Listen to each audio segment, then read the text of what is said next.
Greetings and welcome everyone to an Advance Wars Quick Start Guide.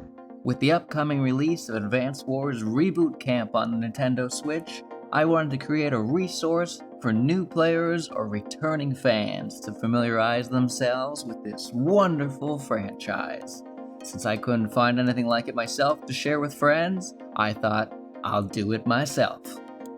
Of course, the games themselves do have a tutorial, but if you are trying to introduce a friend to the series via, say, Advance Wars by Web, they'd really appreciate having a starter guide to at least give them a fighting chance instead of simply being crushed by your strategic genius. This video will be the first in a series of videos covering the basics for Advance Wars.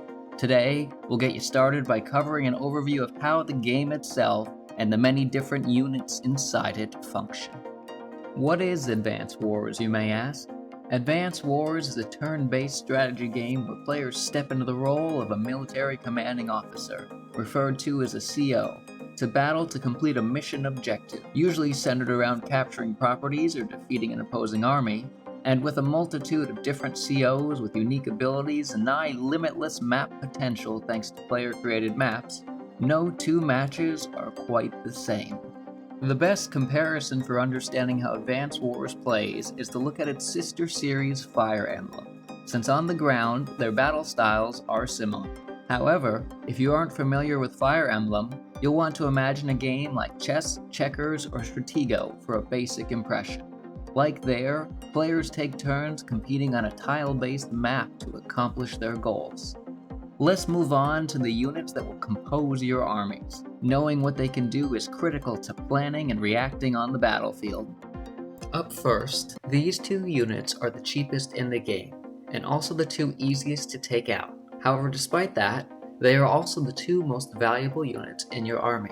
This is because these two units, both considered infantry, the first being called infantry and the second called a mech for its ability to attack mechanical units, are the only two units in the game that can capture properties. This top row features the four types of properties that you will most commonly encounter. The first is a city, the second a base, the third an airport, and the fourth a port. All of these generate income, and the base allows you to build ground units, the airport air units, and the port sea units. Each property has 20 points. To capture a property, move an infantry onto it and select capture. They will then capture as many points as they have health points. So a full health infantry will capture a property in 2 turns. A damaged infantry unit will take longer. This second island features all of the different units that you can build at a base. To produce a unit, select the base, and then select a unit based on how much funds you have. In this case, we can only build an infantry unit. When you build a unit, that unit cannot move for this turn. It can, however, be attacked. Next turn, it will be able to move like normal. These first 2 units are infantry, which we already covered. The remaining units are all different types of vehicles. The first is a recon, which is great for scouting and harassing infantry. Up next is the rockets, which are an indirect unit with long range that can attack other units on the ground or certain ships. Artillery is like the rockets, except it has a shorter range and less damage. It does have more defense though. There are 3 different types of tanks you can deploy. The first, a regular tank, the second, a stronger medium tank, and the third, assuming you are playing Advance Wars 2 or later, which includes Advance Wars by Web, is the Neo tank, which is a stronger version of the medium tank. The A-Air is an anti-air gun. As its name suggests, it specializes in taking out air units. It is also quite effective against infantry. The missiles are like the rockets, but for air units. It cannot attack ground or sea, but it does devastating damage to air units. This final unit is an APC. It can transport infantry units and resupply other units. It cannot, however, attack units on its own. All ground units can move across ground terrain, with the exception of mountains. The only units that can cross mountains are infantry. At least as far as the ground is concerned, that is. While we do have some new units on the bottom here, for air and sea, the units on this page are grouped into 2 types based on how they attack. This upper row is all ranged units. meaning that they attack at a distance. This lower section is all direct units, meaning that they can only attack units that are directly next to them in an adjacent space. For this game, adjacent tiles are up, left, right, or down. Diagonal tiles do not count as adjacent. The new units in this group are the Fighter, which is an anti-air aircraft. It can only attack other air units, but it cannot attack ground or sea units. The Bomber is an anti-ground and ship. It cannot attack other air units. The B-Copter can attack certain air units, such as other copters, as well as certain sea units and all ground units. The Cruiser is an anti-air sea ship. It can also attack submarines and is the only unit that can attack a submarine while it is submerged. It cannot attack any other sea or ground units though. The submarine can only attack other sea units. However, it has the unique ability to dive and disappear from an opponent's view.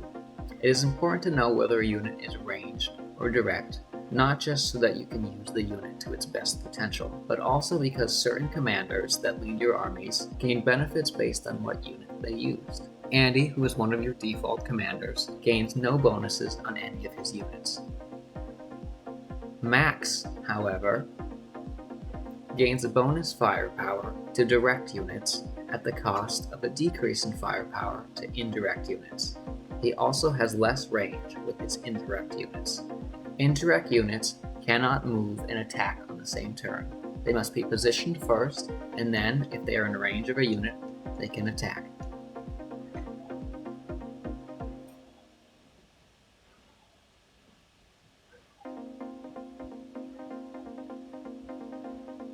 Bombers and fighters are special air units in that they can only be attacked by anti-air units. This has to do with how high they fly up in the sky, where normal machine gun fire cannot hit them. To take them out, you need to either use AA guns,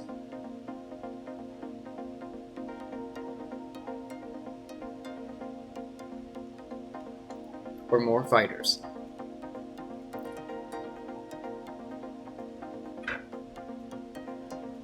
If you can get to them, the cruiser can also attack them. Certain ground units, such as tanks or rockets, can also attack ships.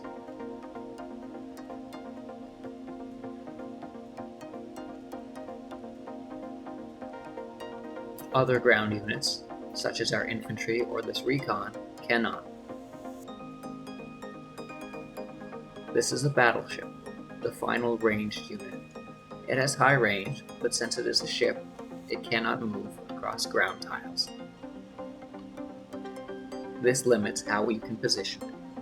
On the right here, we have two new units, the Lander and the T-Copter. The T stands for transport. These units on the bottom cannot attack. However, they are useful for transporting other units. For example, an infantry unit on its own can only move this far, preventing it from getting to either the port or the HQ. If it is loaded into an APC, however, it can reach that HQ. The T-Copter works in a similar way, allowing you to transport also across oceans. And the Lander functions the same, but across water. The Lander, however, is special in that it can take 2 units at any time. Meanwhile, the APC and the T-Copter can only hold 1. The Lander can also take other ground units in addition to infantry.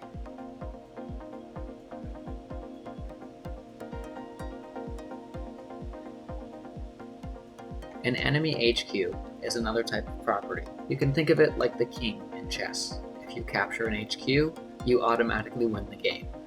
This covers all of the different units in Advance Wars, at least up until Black Hole Rising, the second game, since these will be what is in the remaster.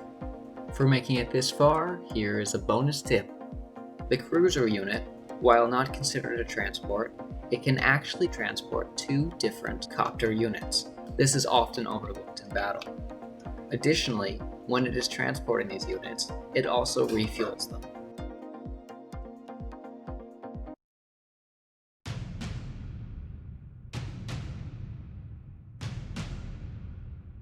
That will do it for this guide. Remember, this is the first in a longer series of beginner videos to teach you about Advance Wars. Thank you for watching, remember to like and subscribe for more content, and see you on the battlefield.